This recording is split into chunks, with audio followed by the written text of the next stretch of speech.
Welcome to episode 2 of Ask a Nutritionist. My name is Pearl Schumann. I have a Master of Science in Nutrition, and the information I provide is backed by science. Thank you so much for all the feedback last week. I'm glad you all are enjoying this as much as I am, maybe.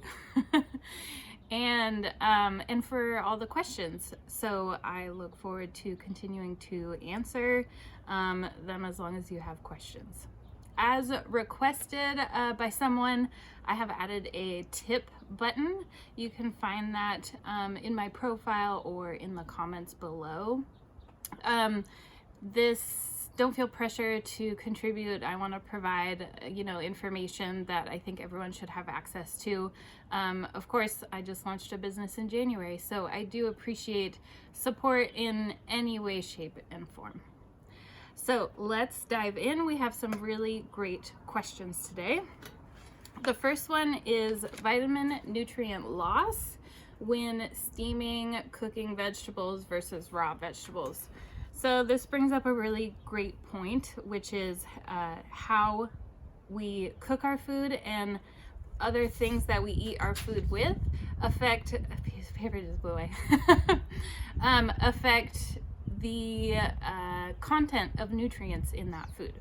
So the answer to this question is actually really long because we would have to go through each and every food and discuss what's in it and what is affected by heat and what is affected by different cooking styles. So I can give you one example, which is kale. When you eat it raw, it has a lot of fiber and it has a lot of specific antioxidant called isocyanates. Probably butchering that, but which is found in brassica foods and is a really great antioxidant.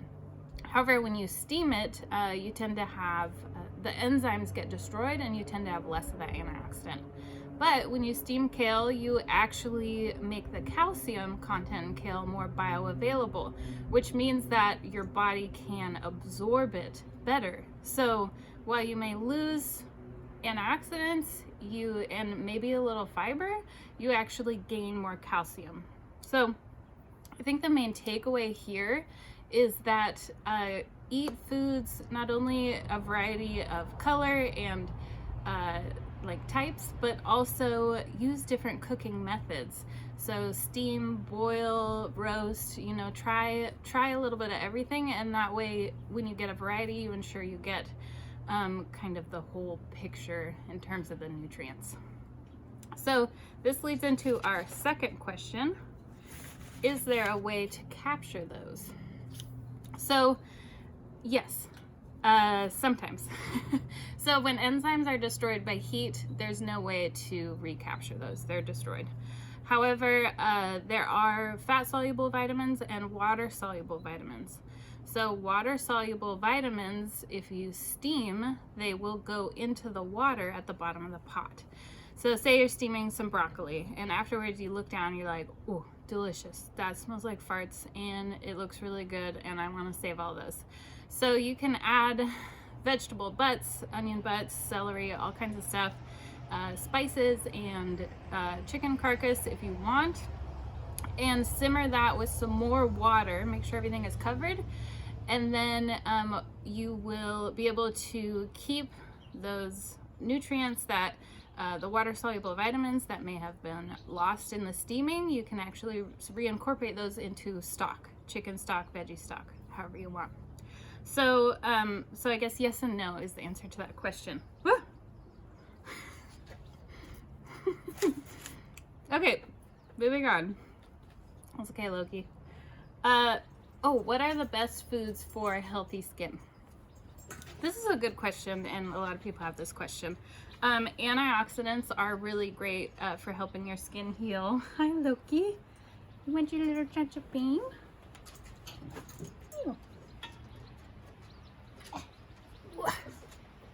Yeah. Oh, good job. Also, you want to think about collagen. We slow production of collagen at about the age of 25. And so while we're still producing it, we're producing it in smaller quantities. So you can get collagen from bone broth. You can also supplement with it. Supplementing is pretty easy. Chicken feet has a really high concentration of collagen, so if you do make homemade bone broth, which I recommend, then you can add chicken feet to it, which if you live on San Juan, you can find them at the co-op. Bye, bed. Things that aren't that great for the skin: sugar. I think everyone knows that one. Dairy also. Most of milk comes from pregnant cows, like close to 90% of the milk on the shelf. And that milk has progesterone and other hormones in it, which lead to a process that contribute to inflammation and have been connected to increasing acne. So milk, dairy could also contribute. Chocolate, I just want to note, the results are mixed. So the good news is chocolate has not been deemed a contributor, and actually, like dark chocolate or cacao is really high in antioxidants, so it can also help you actually potentially combat acne, unless you have a food like a sensitivity to it. If you have an allergy or sensitivity, that can cause reactions in your skin as well. Next question, last question, is about casein. So why does yogurt still upset my tummy? So as you know, last week we talked about lactose, which is sugar molecule found in dairy. Casein is a protein molecule found in dairy. What's interesting about casein, and a bummer, is it's really hard for us to digest it. So if we have a sensitivity, if we have digestive issues, which a lot of people in the US do, it takes so long and it can irritate the gut that these can just kind of feed off of each other. And the other thing about casein that I wanted to point out is it is bound to the calcium in milk. So since it's hard for us to digest it, it makes that calcium less bioavailable.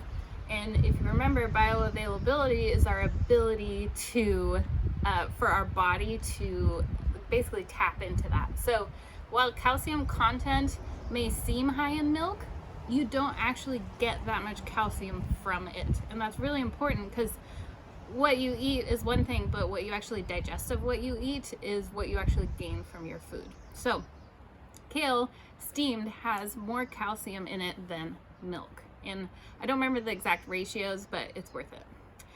That is it for this segment. I look forward to your next questions, and I will see you next week. Have a wonderful weekend. Thank you so much.